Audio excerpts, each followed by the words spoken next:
Welcome to the Old Time Radio Westerns. I'm your host, Andrew Rhynes, and let's get into this episode. This episode is going to be The Six Shooter. Original air date's November 29th, 1953. In this episode, Sheriff Bill Riddle is the law in Dawson. He faces down an escape killer without a gunfight, and with a good reason. Title of this episode, Sheriff Billy. Hope you enjoy, and again, thanks for listening.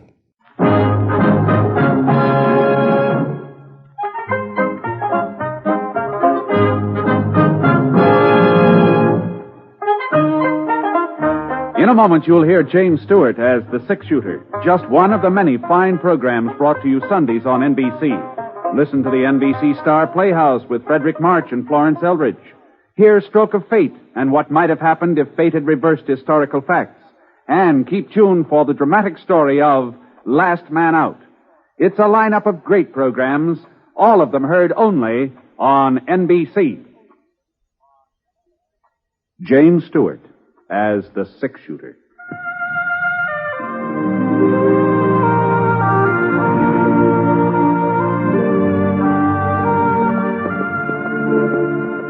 The man in the saddle is angular and long-legged. His skin is sun-dyed brown. The gun in his holster is gray steel and rainbow mother of pearl, its handle unmarked. People call them both the Six Shooter. The NBC Radio Network presents James Stewart as the Six Shooter, a transcribed series of radio dramas based on the life of Britt Ponset, the Texas plainsman who wandered through the Western Territories, leaving behind a trail of still-remembered legends.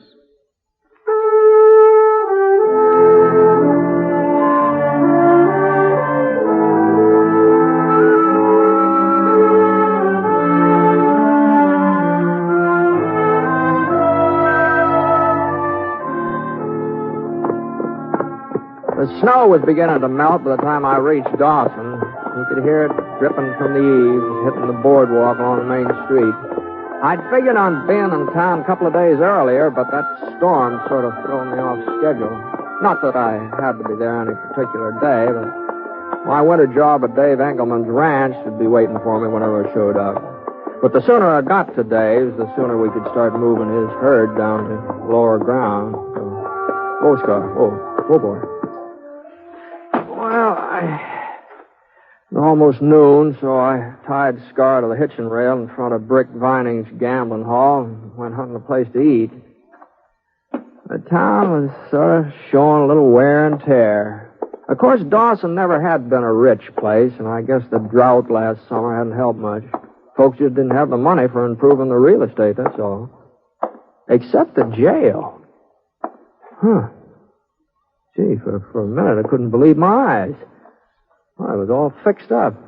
Fresh green paint on the outside, new wooden steps leading up to the front door. Real honest-to-goodness bars in the cell windows. It sure was a different jail, all right. But the face grinning out at me from behind those cast-iron bars, well, that face hadn't changed a bit since the last time I was in Dawson. Howdy, Britt. Hello, Milt. I heard you was coming to town. Dave Engelman said you signed up with him. Yeah, that's right. You in for something, Milt? Oh, there's a little ruckus over at Brick Vining's place last night. Some folks said I started it. Uh-huh. Reckon they're right. You do. It seems to me like you were in jail when I left Dawson a couple of years back. Is that... Was it Saturday night or Sunday morning? Could have been. I don't remember exactly. Well, if it was a Saturday night or Sunday morning, like as not, I was here. I ain't missed being thrown in more than 2 Saturday nights since they first built the place. Mm-hmm. Well, at least you're living in style. George, this jail looks a lot fancier than it used to be. Yeah, sure. New sheriff fixed it all up. New sheriff, huh? Sure. Oh, you heard about Saul Gordon being killed, didn't you? No.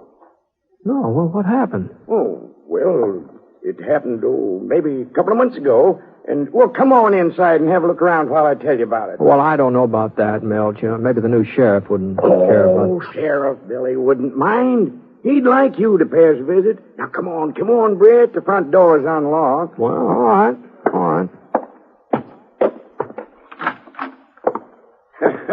That's some desk, ain't it?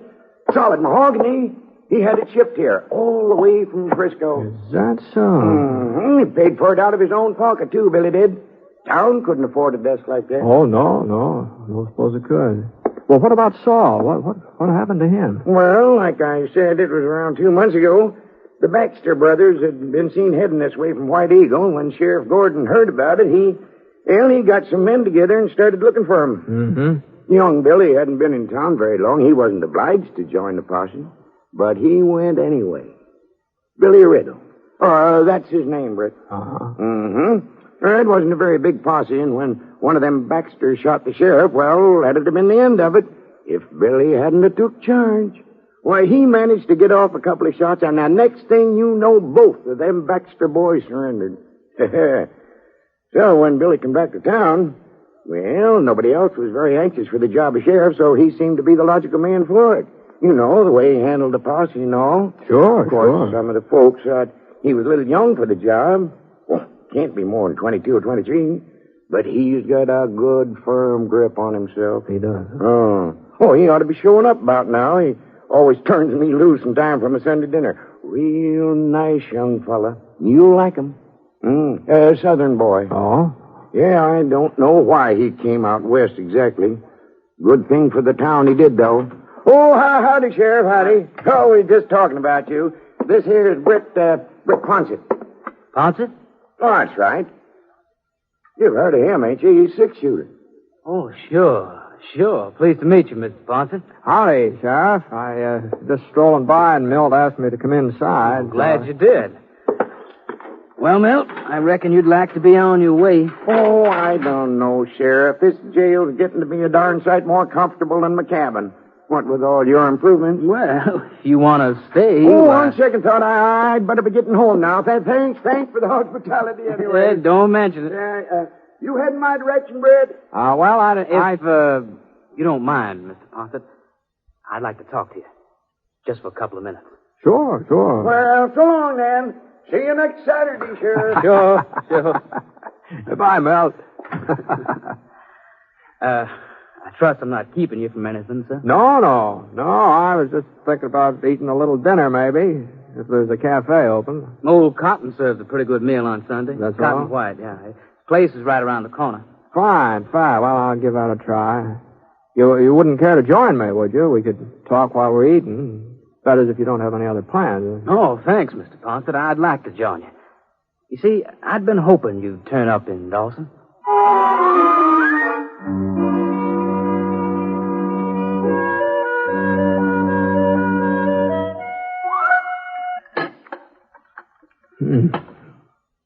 By George, I sure was a nice tender pot roast, wasn't it? Mm-hmm. Oh, I ate too much, though. Oh? My belt's cutting into me like a cinch here. Wait till What was it you had in your mind, Billy? My name's Riddle, Mr. Ponset. Bill Riddle. Uh-huh, yeah. Milt told me. The name doesn't mean anything to you? No, not offhand. I heard a lot about you, Mr. Ponset, since I came to Dawson. Folks say you've traveled a lot around this part of the country. Covered it all, from one end to the other. Boy, I've done my share of moving about. What I wanted to know was if you ever ran into anybody else with the same last name as me. Riddle? Blake Riddle, that's the full name. Relative? My father. Oh. It's not a very common name. If you heard it, you'd be likely to remember it. Yes. Here's your pie, Sheriff. But what's that plate, though? It's hot. Thanks, God. No, I don't think I ever heard that name before. Well, I wanted to be sure. Was your father in these parts? I don't know. I know he was once. Not here in Dawson, but somewhere in this territory. Mm-hmm. You haven't heard from him lately? No, I've never heard from him. Oh? Fact of the matter is, I've never even seen him. You see, he brought my mother out west here before I was born. Wasn't the kind of life she'd been used to. She was born and raised in the South. Family had a plantation. I see. Those days, the frontier must have been pretty wild. Anyway, when it came time for me to be born, she went back home. And your father didn't go with her? No. Uh-huh. Maybe they had a quarrel. Maybe he didn't like her leaving him. I don't know. Uh-huh. Later on, she told me he was dead. But I found out that wasn't true. At least it wasn't true when she told me. Oh? Anyhow, Mother died last year. In her things was a letter from Dad. It had been mailed from Denver about 15 years ago. Said he was going to buy a ranch somewhere around Phoenix. He asked Mother to bring me along and meet him. From the way it was written, you could kind of tell he didn't expect her to come. Yeah. Well, some folks don't bear up very well when they're transplanted, you know. They take root in one place, and there's no point in trying to move.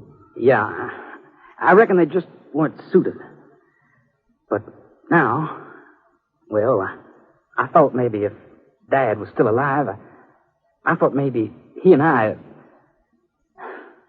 Tell you the truth, Mr. Ponset, I guess I'm his son, even though I never saw him. More his than Mother's. I see. And ever since I can remember, I've wanted to come west, even before I knew about him. And I've been happy out here, too, happier than I've ever been in my life. Of course, I didn't figure on being sheriff. That was just an accident. Well, be that as it may, you're the sheriff, and Milt says you're a darn good one, so you at least got one satisfied customer, huh? I'm going to try, Mr. Ponset. I'm going to try hard. I just wish that Dad... Well, if you should ever run into him, why... Sure. What the Sam Hill's that? Sounds like somebody's getting frisky. There he goes, Sheriff. Over by the mercantile. Yeah. Oh, he ain't doing no harm. He's just shooting up in the air that way. Ain't doing no good either. Looks like he's running out of lead. Yes, there he goes. Into Britt Vining's place. Hey, put the dinners on my bill, Cotton. I'll pay you for them later. Sure, Sheriff. Hold up a minute, Billy. Yeah? Hey, didn't you recognize that fellow, the one's doing the shooting? What? No. Why should I? Well, his name's Ben Reed. Reed? You sure, Mr. Ponset? Yeah, I'm sure. I thought he was in jail over at Fort Lyon. I thought the marshal arrested him last month. Well, Ben Reed's been in a lot of jails, but he always sort of manages to break out somehow, you know. He won't break out of mine. You gonna arrest him, Sheriff? He's an outlaw, ain't he? Why, sure, but he's mighty fast with a gun. At least so I hear. Ain't that right, Mr. Ponset? Yeah, that's what folks say. Well, I guess there's only one way to find out.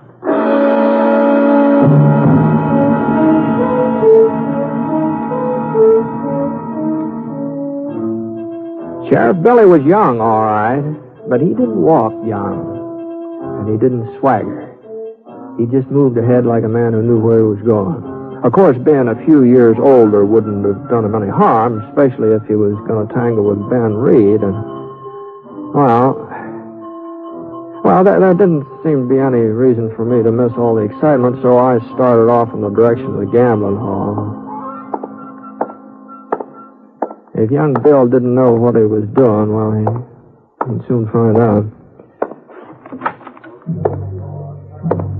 Ben Reed was sitting at a poker table dealing the cards. He didn't even look up when Bill came over and stood beside him. But Ben knew somebody was there, and he knew whoever it was wearing a star. He laid the deck of cards on the table, and he rested his left hand on his knee. Gee whiz, I sure hope Billy knew that Ben was left-handed. Your name's Reed? Ben Reed? You talking to me? I asked if you're Ben Reed. Yeah, I'm Reed. You broke out of jail over at Fort Lyon. Don't look like I'm still there, does it, Sonny? And you're going back. Oh? You're under arrest. I heard this town got themselves a new sheriff. Some youngster wasn't even dry behind the ears. Get on your feet. Sure. You know, most fellas your age have a lot to live for. They'd be sort of careful who they started ordering around, but maybe you're different. Maybe I am. What's your name, kid? Just for the record, I always like to know a man's name before there's any trouble. Bill Riddle. Sheriff Bill Riddle. Give me your gun, Reed. I said, give me your gun. For a couple of minutes they stood there. not moving, staring at each other. And Ben Reed's left hand slid down his hip a couple inches. And in spite of myself, I found my own hand going for my holster. And then Ben's fingers stopped.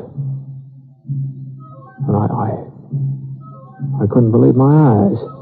He unbuckled his gun belt and let it drop on the floor. Well, I guess the only person in that room who wasn't surprised was Billy. He just picked up those guns. He nodded to the door. Ben didn't even look back. He marched right out into the street and Billy behind him. There was a minute or so before it sank in just what had happened. Sheriff Billy Riddle had arrested Ben Reed without even drawing his gun.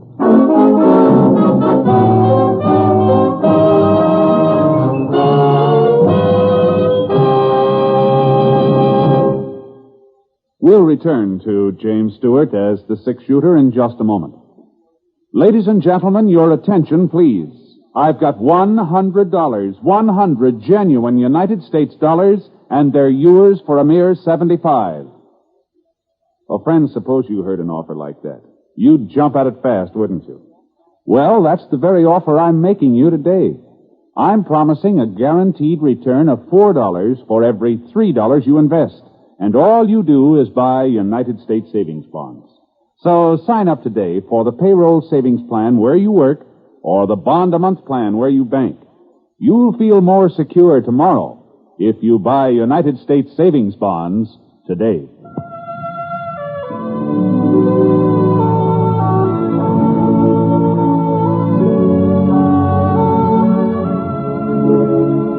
Now, Act 2 of The Six-Shooter, starring James Stewart as Britt Ponset.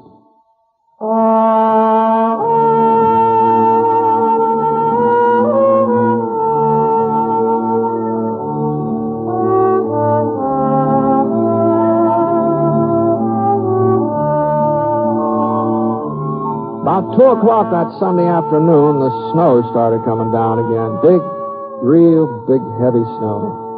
So I left Scar at the livery stable and got myself a room at Mrs. Kramer's boarding house. Yeah, I sure didn't like the idea of going out for supper, but Mrs. Kramer said that she didn't fix food on Sunday night. She was lead soprano in the church choir, and rain or snow, she had to be there for the evening service. There wasn't anybody else who could carry the melody. So I put on just about all the clothes I had with me and headed for Cotton White's Cafe. Howdy, Mr. Ponset. Oh, sure is coming down, ain't it? Yeah. We don't usually get a big snow like this before January or maybe February. It seems like the weather's changing. I wonder what's causing it. I don't know, Cotton. Don't know. I was afraid you might be closed. No, I would be, except for these lunches I'm packing. Yeah, the sheriff caught me just as I was locking the door. Oh? The idea of leaving for Fort Lyon in a blizzard like this. Fort Lyon? That's where he says he's going. Well, what for? Wants to turn Ben Reed over to the marshal there. He sure is in a big hurry to get rid of him for some reason. This don't make sense. Like as not, they'll never make it to Lyon, either one of them. But Billy says they're starting tonight, so... well, no, that does it. Oh, I'll just run these over to jail. You can pour yourself a cup of coffee, Mr. Ponset. I'll be right back. Well, why not let me take them over for you, Cotton? It says I'm all bundled up and everything. Oh, of course not, Mr. Ponset. No trouble, no trouble. Because I'd kind of like to have a talk with Bill before he leaves town. Well, if you're sure. And don't stay open for me. I'll just get a cup of coffee from Mrs. Kramer. That's all I wanted anyway. Good night. Good night, Mr. Ponset.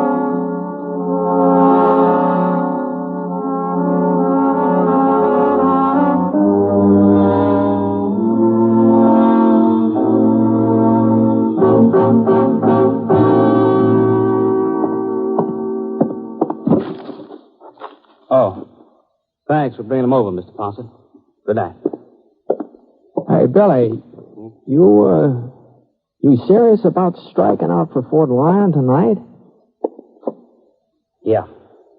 Well, it looks to me like he's as safe here as he would be anywhere else. Guess he don't appreciate my company. That's right. I don't. Uh-huh. Well, you're the sheriff.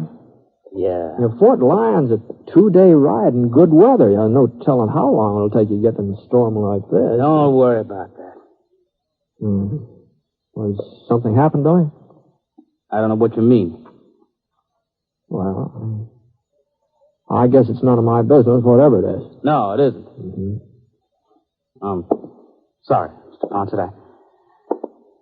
What's the use? Somebody will find out sooner or later. I'm not taking him to Fort Lyon. As soon as we get out of town, I'm going to turn him loose. What? And I'm not coming back to Dawson. I'm going home to Georgia, where I belong. Well, I suppose you've got your reasons. I told you. I only came out here to find my father. And I told you this was my lucky day. I found him. Of course, he wasn't quite what I expected. He's a thief, an outlaw, and a killer. You mean Reed? You knew it too, didn't you? No, I didn't know anything of the kind. Well, you must have guessed it then. When he let me take him without lifting a finger to stop me. You said yourself he was fast with a gun. Well, I said that's what I heard. But the fact a man lets another man arrest him, well, that doesn't necessarily prove kinship. I got the proof right here. What? Yeah. Well, there's a mighty pretty locket. Open it up. Huh? Go on, open it. That's my mother's picture when she was a girl. It's copied from a picture that hangs in our parlor back home. And he was carrying it fastened to his gun belt. That's so, Reed? His name isn't Reed. It's Blake Riddle. He's loco, Ponset. Ask anybody. I'm Ben Reed. I always have been. You're a fool to lie about it. If you weren't Blake Riddle, you'd be going to prison. I've been in prison before. And because you think he's your father, you're going to turn him loose. Is that it, Billy? I don't care about him or anything that happens to him. But she loved him once. At least she must have thought she did. And afterwards, you're getting out of town, huh? I don't reckon Dawson would have much use for a sheriff who was Ben Reed's kid. Well, they wouldn't have to know. I'd know it. I'd always know it. Even if they didn't. Well, the town was mighty proud of you, Billy. Well, at least I won't be the first lawman who couldn't hang on to Ben Reed.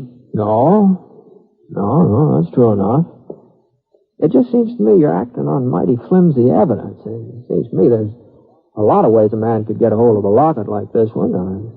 Wouldn't necessarily follow that he really belongs to him. Of course, if Reed says it's his... I ain't said that. You never asked me. I didn't have to ask.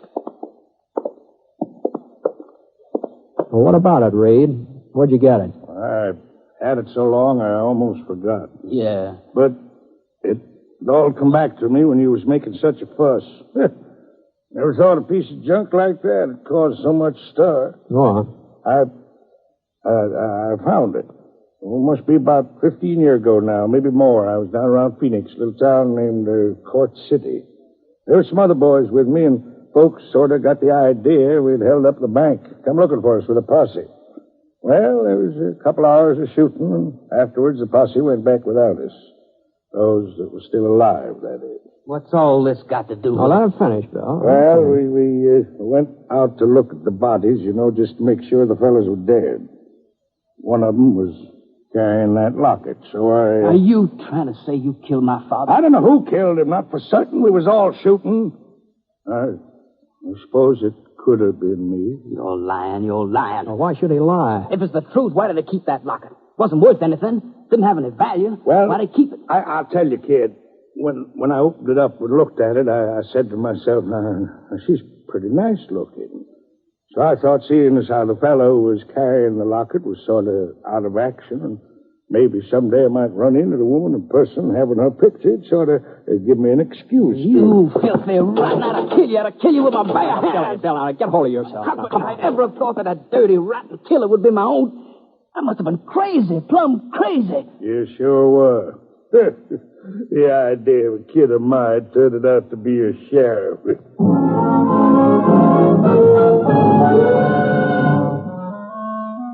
took Billy Riddle a little while to simmer down. When he finally did, he changed his mind about going to Fort Lyon. He decided to wait until the storm had died down, till he was sure of delivering the prisoner. Reed didn't say anything, not another word. Not until Bill went out back to get some wood for the pot-bellied stove. Why are you looking at me like that, Ponset? You didn't believe me, did you? Not entirely, Reed. No, not entirely. Why not? Well, for one thing, I was in Court City when you robbed that bank, and it wasn't 15 years ago. It was about 4 years ago. And the posse that went out after you, well, they didn't even get close to you. They came back, and all of them hadn't fired a shot. Well... And there was another, I think you would call it discrepancy. What's that? I knew all those boys in that posse, and none of them was named Riddle. Well, one thing was true enough. The important thing. Oh? His father is dead. And I killed him. What? 20 years ago, when his mother went off and left me, when she wouldn't come back, when she wouldn't even answer my letters, that's when I killed the man his father had been. I didn't think I had anything to live for. I didn't think I'd ever see Billy. I didn't think I'd ever see him as long as I lived. That's when I turned outlaw and became Ben Reed. That's when I killed Blake Riddle. Hmm. Yeah, maybe so. Maybe so. But as far as I'm concerned, there's a lot more of Blake Riddle here tonight than there is of Ben Reed. At least that's the way it appears to me.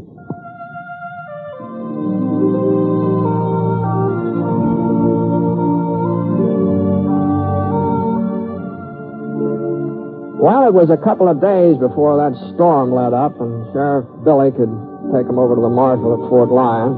And he got him there, too. No trouble at all. Of course, a lot of folks said that afterwards Ben Reed would just break out of jail again like he always had before, but, you know, so far he hasn't even tried to. People just don't understand it. He's practically a model prisoner.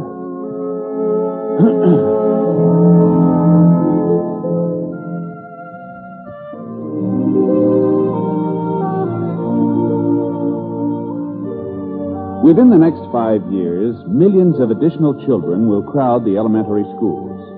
Unless we prepare for this increased enrollment, our children and our nation will suffer.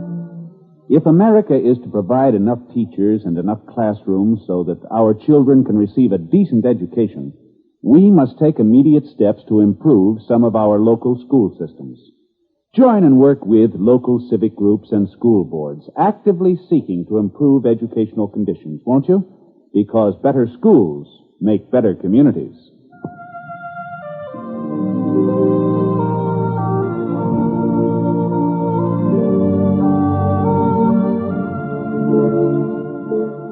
The Six Shooter is an NBC Radio Network production in association with Review Productions. It is based on a character created by Frank Burt, and the transcribed story is written by him. Mr. Stewart may currently be seen in the Universal International picture, The Glenn Miller Story. Others in the cast were James McCallion, Ken Christy, Howard McNear, and Alan Reed. Special music for this program was by Basil Adlam, and the entire production is under the direction of Jack Johnstone. All characters and incidents were fictitious, and any resemblance to actual characters or incidents is purely coincidental. This is Hal Gibney speaking.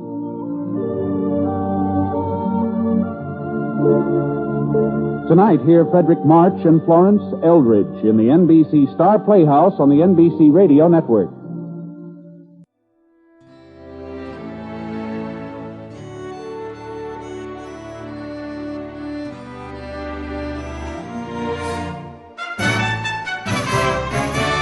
This has been a presentation of OTRWesterns.com, and we hope you enjoyed. Please take some time to like and rate our shows in your favorite podcast application. Follow us on Facebook by going to OTRWesterns.com/Facebook. Join in the conversation by going to OTRWesterns.com/Discord. And don't forget to send us an email, podcast@OTRWesterns.com. This episode is copyright under the attribution, non-commercial, share alike copyright. For more information, go to otrwesterns.com/copyright. Have a great day, and again, thanks for listening.